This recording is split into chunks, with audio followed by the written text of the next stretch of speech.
Hello दोस्तों, यदि आप भी क्लास 9th का 1 जुलाई को हिंदी का त्रैमासिक परीक्षा देने वाले हैं तो अभी की इस क्लास में क्लास 9th के लिए हिंदी के हम लोग सब्जेक्टिव क्वेश्चन आंसर देखेंगे 1 जुलाई त्रैमासिक परीक्षा के लिए। तो आप लोग इस क्लास में अंत तक बने रहिएगा। 1 जुलाई को आप लोग का हिंदी का त्रैमासिक परीक्षा होने वाला है।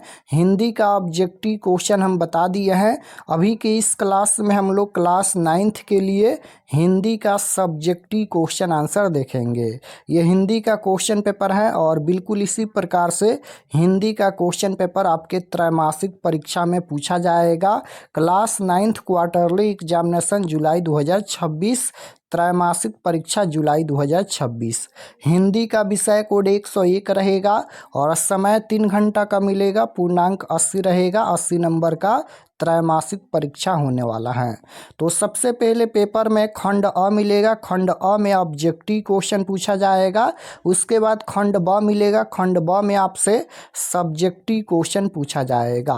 तो सबसे पहले क्वेश्चन नंबर 1 में यहाँ पर पूछा गया है कि निम्नलिखित गद्यांशों में से किसी एक गद्यांश को पढ़कर नीचे दिए गए प्रश्नों के उत्तर दे। प्रत्येक प्रश्न 2 अंक का होगा। यानी क्वेश्चन नंबर 1 में गद्यांश पूछा जाएगा, 2 गद्यांश पूछा जाएगा, इनमें से एक प्रश्नों का ही उत्तर देना है। यानी क्वेश्चन नंबर 1 में क नंबर है, उसके बाद यहाँ पर ख नंबर है। दोनों में से एक क्वेश्चन का ही उत्तर देना है। तो ये गद्यांश है, सबसे आसान होता है। यहाँ पर ये लिखा गया है गद्यांश यहाँ पर, और ये क्वेश्चन पूछा गया है। जैसे यहाँ पर 1 नंबर क्वेश्चन है कि सामाजिक जीवन का महत्वपूर्ण आधार क्या है। तो इसका उत्तर कहाँ से देना है? इसका उत्तर इसी गद्यांश में से पढ़कर इसका उत्तर देना है। तो जैसे इसका उत्तर खोजिएगा, सामाजिक जीवन का महत्वपूर्ण आधार क्या है, तो यहाँ पर पढ़िएगा तो पड़ोस सामाजिक जीवन के ताने बाने का महत्वपूर्ण आधार है। यानी यहाँ से लेकर यहाँ तक इसका उत्तर लिख देना है। तो गद्यांश ये सबसे आसान होता है, इसी में से पढ़कर नीचे दिए गए क्वेश्चन का उत्तर देना है। तो आप लोग बना सकते हैं, कोई भी गद्यांश पूछा जाएगा आप लोग आसानी से बना सकते हैं, क्योंकि इसी में से पढ़कर इसका उत्तर देना है। यहाँ पर 5 गो क्वेश्चन पूछा गया है। जैसे दूसरा क्वेश्चन है पड़ोस क्यों आवश्यक है, तो इसमें पढ़िएगा तो आपको मिल जाएगा। यहाँ पर इसमें पढ़िएगा तो इसका उत्तर यहाँ पर मिल जाएगा। उसके बाद यहाँ पर 3 नंबर है पड़ोसी के साथ क्या बिठाना पड़ता है, तो इसका भी उत्तर यहाँ पर पढ़ेंगे तो मिल जाएगा। तो इस प्रकार से क्वेश्चन नंबर 1 में गद्यांश पूछा जाएगा, आप लोग बना लीजिएगा, क्योंकि इसी में से पढ़कर इसका उत्तर देना है। ख नंबर भी है, क नंबर बनाइए या फिर ख नंबर, दोनों में से एक क्वेश्चन का ही उत्तर देना है। तो ये हो गया गद्यांश क्वेश्चन नंबर 1 में, और यहाँ से आपको 10 नंबर मिलेगा। देखिएगा यहाँ पर 10 नंबर आपको मिलेगा यहाँ से। तो ये क्वेश्चन नंबर 1 हो गया। उसके बाद क्वेश्चन नंबर 2 है। क्वेश्चन नंबर 2 है कि निम्नलिखित में से किसी एक विषय पर लगभग 250 से 300 शब्दों में निबंध लिखें। निबंध लिखना है और ये भी 10 नंबर का है। यहाँ पर 5 को दिया गया है, इनमें से किसी एक विषय पर ही निबंध लिखना है। अनुशासन पर, या दहेज प्रथा, या आदर्श विद्यार्थी, या दीपावली, या फिर महात्मा गांधी, इनमें से एक क्वेश्चन का ही उत्तर देना है। यानी किसी एक विषय पर ही निबंध लिखना है 250 से 300 शब्दों में। तो क्वेश्चन नंबर 2 में निबंध पूछा जाएगा। उसके बाद क्वेश्चन नंबर 3 है कि अपने पिता के पास एक पत्र लिखे जिसमें पुस्तक खरीदने के लिए रुपये भेजने का उल्लेख हो। अथवा में दिया गया है कि ध्वनि प्रदूषण को केंद्र में रखकर 2 छात्रों के बीच संवाद लिखे। इसमें भी 2 क्वेश्चन है, एक क्वेश्चन का उत्तर देना है, 5 नंबर मिलेगा। आवेदन पत्र लिखना है या फिर संवाद लिखना है, दोनों में से एक क्वेश्चन का उत्तर देना है। उसके बाद क्वेश्चन नंबर 4 यहाँ पर है, ये बुक का क्वेश्चन पूछा गया है। क्वेश्चन नंबर 4 में कि निम्नलिखित प्रश्नों में से किन्हीं 5 प्रश्नों का उत्तर देना है। 10 गो क्वेश्चन पूछा गया है, 5 गो क्वेश्चन का उत्तर देना है, तो 10 नंबर मिलेगा। यानी एक क्वेश्चन 2 नंबर का है तो 10 नंबर यहाँ से मिलेगा। जैसे क नंबर है कि दारोगा जी की तरक्की रुकने की क्या वजह थी।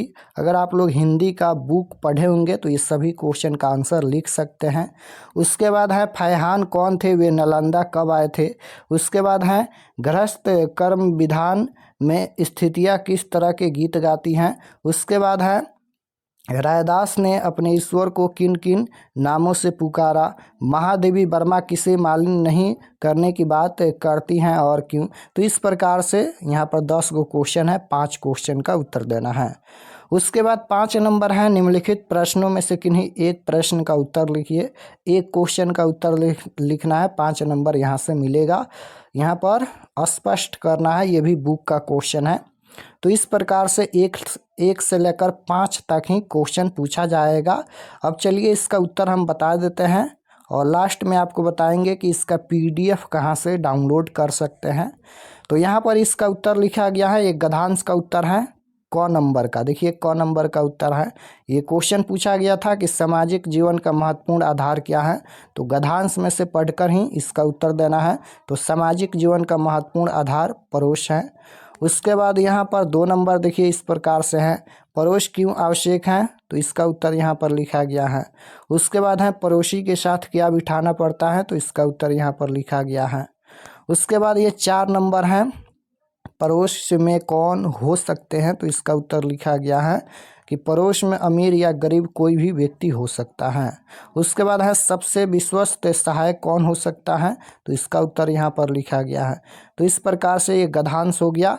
उसके बाद यहाँ पर क्वेश्चन नंबर 2 में निबंध पूछा गया था, तो ये क्वेश्चन नंबर 2 का घ नंबर का उत्तर है, यानी दीपावली पर यहाँ पर निबंध लिखा गया है। किसी एक विषय पर ही निबंध लिखना है, तो दीपावली पर निबंध लिखा गया है। सबसे पहले आपको भूमिका के बारे में लिखना है। अपने आप से भी आप लोग आंसर लिख सकते हैं अपने भाषा में। प्रत्येक समाज त्योहारों के माध्यम से अपनी खुशी एक साथ प्रकट करता है। हिंदुओं के प्रमुख त्यौहार होली, रक्षाबंधन, दशहरा और दीपावली हैं। इनमें से दीपावली सबसे प्रमुख त्यौहार है। इस त्यौहार का ध्यान आते ही मन मयूर नाच उठता है। यह त्यौहार दीपों का पर्व होने से हम सभी का मन आलोकित करता है। उसके बाद दीपावली की तैयारी के बारे में यहाँ पर लिखना है, इसके इतिहास के बारे में लिखना है और इससे लाभ और हानि के बारे में लिखना है।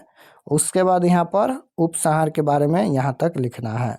उसके बाद ये महात्मा गांधी पर निबंध लिखा गया है। यहाँ पर महात्मा गांधी पर निबंध लिखा गया है। तो सबसे पहले प्रस्तावना लिखना है कि अहिंसा परमो धर्म के सिद्धांत के नींव बनाकर विभिन्न आंदोलनों के माध्यम से महात्मा गांधी ने देश को गुलामी की जंजीर से आज़ाद कराया। वह अच्छे राजनीतिज्ञ के साथ बहुत अच्छे वक्ता भी थे। उनके द्वारा बोले गए वचनों को आज भी लोगों द्वारा दोहराया जाता है। उसके बाद जन्म स्थान के बारे में लिखना है। तो महात्मा गांधी जी का जन्म 2 अक्टूबर 1869 को गुजरात के पोरबंदर में हुआ था। भारत में स्वतंत्रता दिलवाने में उन्होंने अहम भूमिका निभाई। 2 अक्टूबर को हम उन्हीं की याद में गांधी जयंती मनाते हैं। वह सत्य के पुजारी थे। गांधी जी का पूरा नाम मोहनदास करमचंद गांधी था। उसके बाद शिक्षा के बारे में यहाँ पर लिखना है। गांधी जी ने पोरबंदर में पढ़ाई की थी और फिर माध्यमिक परीक्षा के लिए राजकोट गए थे। वह अपनी वकालत की आगे की पढ़ाई पूरी करने के लिए इंग्लैंड गए थे। गांधी जी ने 1891 में अपनी वकालत की शिक्षा पूरी की, लेकिन किसी कारणवश उन्हें अपने कानूनी केस के सिलसिले में दक्षिण अफ्रीका जाना पड़ा। वहां जाकर उन्होंने रंग के चलते हो रहे भेदभाव को महसूस किया और उसके खिलाफ अपनी आवाज़ उठाने की सोची। वहाँ के लोगों पर जुल्म करते थे और उसके साथ दुर्व्यवहार करते थे। उसके बाद देश के लिए योगदान के बारे में लिखना है।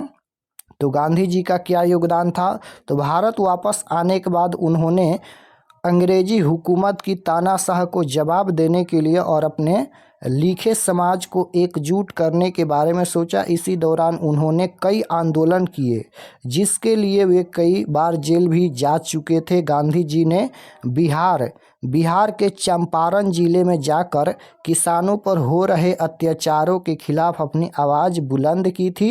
यह आंदोलन उन्होंने जमींदार और अंग्रेज़ों के खिलाफ किया था। एक बार गांधी जी को स्वयं एक गोरे ने ट्रेन से उतारकर बाहर फेंक दिया, क्योंकि उस श्रेणी में केवल गोरे यात्रा करना अपना अधिकार समझते थे, परंतु गांधी जी उस श्रेणी में यात्रा कर रहे थे। गांधी जी ने प्रण लिया कि वह काले लोगों और भारतीयों के लिए संघर्ष करेंगे। उन्होंने वहां रहने वाले भारतीयों के जीवन सुधार के लिए कई आंदोलन किए थे। दक्षिण अफ्रीका में आंदोलन के दौरान उन्हें सत्य और अहिंसा का महत्व समझ में आया। जब वह भारत वापस आए तब उन्होंने वही स्थिति यहाँ पर भी देखी जो वह दक्षिण अफ्रीका में देखकर आए थे। 1920 में उन्होंने सविनय अवज्ञा आंदोलन चलाया और अंग्रेज को ललकारा। तो इस प्रकार से लिखना है। उसके बाद लास्ट में यहाँ पर उपसंहार के बारे में लिखना है इस प्रकार से। उसके बाद क्वेश्चन नंबर 3 में आवेदन पत्र पूछा गया था या फिर संवाद। तो यहाँ पर आवेदन पत्र लिखा गया है, पिता के पास आवेदन पत्र लिखना है। तो सबसे पहले लिखना है यहाँ पर स्थान के बारे में, या फिर आप लोग लिख सकते हैं सेवा में श्रीमान पिता, इस तरह से आप लोग लिख सकते हैं। स्थान यहाँ पर लिखिएगा, दिनांक लिखिएगा। उसके बाद यहाँ पर लिखना है कि मैं यहाँ सकुशल हूँ और आशा करता हूँ कि आप सभी वहाँ सहनंद होंगे। तो इस प्रकार से लिखना है यहाँ तक। उसके बाद यहाँ पर लिखना है कि इन पुस्तकों को खरीदने के लिए मुझे लगभग 500 की आवश्यकता है, अतः आपसे विनम्र निवेदन है कि मुझे जल्द से जल्द यह राशि मनी ऑर्डर या ऑनलाइन माध्यम से भेजने की कृपा करें। तो इस प्रकार से लिखना है यहाँ तक। लास्ट में यहाँ पर अपना नाम लिख दीजिएगा, डेट लिख दीजिएगा। अपने आप से भी आवेदन पत्र आप लोग लिख सकते हैं। उसके बाद क्वेश्चन नंबर 4 में 10 क्वेश्चन का उत्तर देना है जो कि बुक से पूछा गया था। तो ये कौन नंबर क्वेश्चन है, दारोगा जी की तरक्की रुकने की क्या वजह थी। तो इसका उत्तर यहाँ पर लिखा गया है। दारोगा जी के पास एक अत्यंत सुंदर और तेज त्रार घोड़ी थी। कई अंग्रेज अफसर उसे खरीदना चाहते थे, लेकिन दारोगा जी के माना करने पर वे नाराज हो गए और उनकी तरक्की रोक दी गई। तो इस तरह से लिखना है। उसके बाद है कि फैहान कौन थे, वे नालंदा कब आए थे। तो फैहान कौन थे, नालंदा कब आए थे। तो फैहान एक चीनी बौद्ध भिक्षु थे। वे 4वीं शताब्दी ईस्वी में नालंदा आए थे। उसके बाद इसका उत्तर ग नंबर का लिखा गया है। रैदास ने अपने ईश्वर को किन किन नामों से पुकारा। तो इसका उत्तर यहाँ पर लिखा गया है। 5 क्वेश्चन का ही उत्तर देना है। उसके बाद है महादेवी वर्मा किसे मलिन नहीं करने की बात करती है और क्यों। तो यहाँ तक इसका उत्तर लिखना है। महादेवी वर्मा अपने आगमन के पथ रास्ते को मलिन न करने की बात करती हैं, क्योंकि उनका जीवन दुख की बदली की तरह निष्काम है, जिसके आने से संसार को कोई कष्ट या विकार नहीं होता है। उसके बाद इसका उत्तर लिखा गया है लोकगीत किसे कहते हैं। इसका उत्तर लिखा गया है दरभंगा घराना के सर्वश्रेष्ठ गायक कौन माने जाते हैं, इनका प्रिय गायन क्या है। भारतीय नृत्य कला मंदिर कहाँ है, उसकी स्थापना किसने की थी। इसका उत्तर यहाँ पर लिखा गया है। उसके बाद है मधुबनी चित्रकला क्या है। इसका उत्तर लिखा गया है मधुबनी चित्रकला बिहार के मिथिलांचल क्षेत्र की अत्यंत प्रसिद्ध पारंपरिक लोक कला पारंपरिक पेंटिंग है, जिसमें उंगलियों माचिस की तिलियों और प्राकृतिक रंगों जैसे हल्दी पेड़ पौधे के रस से दीवारों और कपड़ों पर सुंदर आकृतियां बनाई जाती हैं। तो 5 क्वेश्चन का ही उत्तर देना है। उसके बाद 5 नंबर क्वेश्चन में पूछा गया था 2 क्वेश्चन, 1 क्वेश्चन का उत्तर देना है, स्पष्ट करना है। तो ये क्वेश्चन पूछा गया था, इसका उत्तर यहाँ पर लिखना है। ग्राम गीत हृदय की वाणी और मस्ती की ध्वनि नहीं। इस पंक्ति का अर्थ है कि ग्राम गीत किसी कृत्रिम बनावट या जटिल दिमागी मस्तिष्क नियमों से नहीं रचे जाते। इनमें ग्रामीण जीवन की सरल और सच्ची भावनाएं सीधे उनके हृदय से स्वतः प्रस्फुटित होती हैं। तो इस प्रकार से इसका उत्तर हो गया। ख नंबर का भी उत्तर लिखा गया है यहाँ पर। इनमें से 1 क्वेश्चन का ही उत्तर देना है। तो सभी क्वेश्चन का उत्तर हम बता दिए हैं। चलिए आपको बताते हैं कि इसका PDF कहाँ से डाउनलोड कर सकते हैं। और अगर आप लोग चैनल पर नए होंगे तो चैनल को ज़रूर सब्सक्राइब कर लेना, ताकि आने वाले नेक्स्ट क्लास आपके पास ज़रूर पहुँचे। तो objective subjective question answer PDF download करने के लिए गूगल पर चले आना है और आपको सर्च करना है आरके एक्सपर्ट स्टडी। गूगल पर आना है और आपको सर्च करना है आरके एक्सपर्ट स्टडी। तो जैसे ही गूगल पर सर्च करेंगे आरके एक्सपर्ट स्टडी तो आपके सामने इस प्रकार से फर्स्ट पेज आएगा आरके एक्सपर्ट स्टडी का। इस पर आपको क्लिक करना है। यहाँ पर ध्यान से देख लीजिएगा आरके एक्सपर्ट स्टडी है, इस पर आपको क्लिक करना है। क्लिक करने के बाद ये ओपन हो जाएगा। ओपन होने के बाद आपको नीचे आना है क्लास 9th के सेक्शन में। तो यहाँ पर देखिए ये क्लास 9th का सेक्शन है और इसमें सभी सब्जेक्ट का क्वेश्चन पेपर आपको मिल जाएगा। तो जैसे आपको हिंदी का देखना है तो यहाँ पर देखिए 1 जुलाई class 9th Hindi question paper quarterly exam 2026, इस पर आपको क्लिक करना है। क्लिक करने के बाद यहाँ पर देखिए सब्जेक्ट ये हिंदी का पेज खुला है और एग्ज़ाम डेट 1 जुलाई को होने वाला है। और यहाँ पर ज्वाइन नाउ पर क्लिक करके आप सभी व्हाट्सएप चैनल को ज़रूर ज्वाइन कर लीजिएगा।